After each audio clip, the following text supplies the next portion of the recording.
You are in support of America invading Nigeria. 100%. Guns are blazing. I said 100%. Since the government have refused to listen and leaders have not even helping matters. Wouldn't that affect the sovereignty of Nigeria? That's the question I'm asking. You now have a sovereignty where terrorists are not telling you what to do, Abi. You now have a sovereignty where terrorists are on the dining table with government, telling government what to do, and leaders are supporting it in Moses. That will be my annoyance. Why would anybody utter such words? These are things you should frown at. Who brought them into Nigeria? Was Nigeria like this in 1999? Moses, please be sincere to yourself. Who brought them into Nigeria? What are they doing here? Why are they not in Ghana? Why are they not in the Republic of Benin? Please, why are they not in South Africa? You can see, we forgot the genesis of our problem and we are blaming America. Let them come. If that will solve the problem. Since you people don't know what to do, let them come and help us. Look at now, as I'm talking to you now, almost 20 villages have been taken over in Plateau and Benue. Moses, who are those occupying those villages? Are they Christians? The real indigenous of those states are now in IDP camp, and they are the farmers in Nigeria.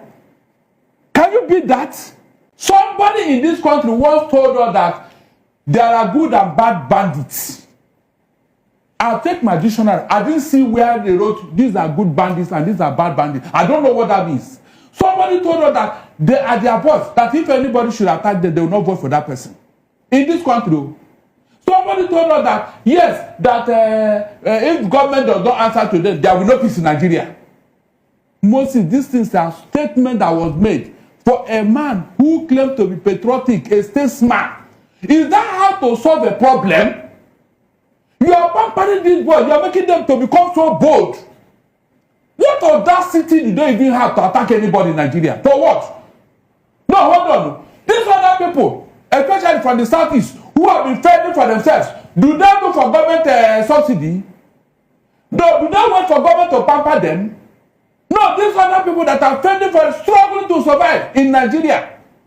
Why must a group of people now tell us that we must answer them? They are this, psychological, this and this. These other Nigerians that are holding peaceful agitation, peaceful nature, peaceful, what do you call it, businesses. Are they not Nigerians? Okay. So if all of us become bandits, what will happen to us, Moses? Hold on though. If all of us become bandits, will Nigeria exist?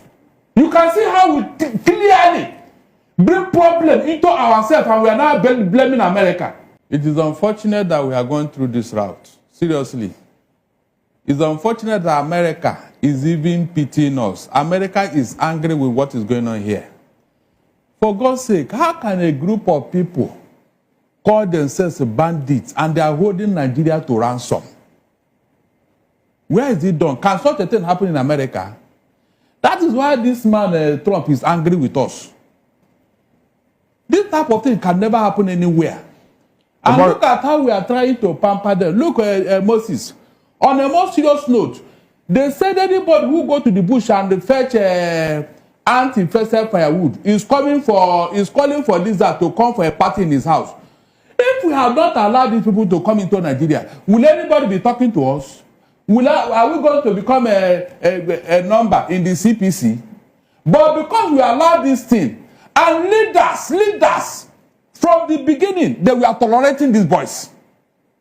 Moses, on what ground would anybody, any leader in Nigeria, either from the north or south, go outside and bring terrorists into Nigeria? Moses, have you seen any Christian group that have kidnapped any Muslim girl because of her faith?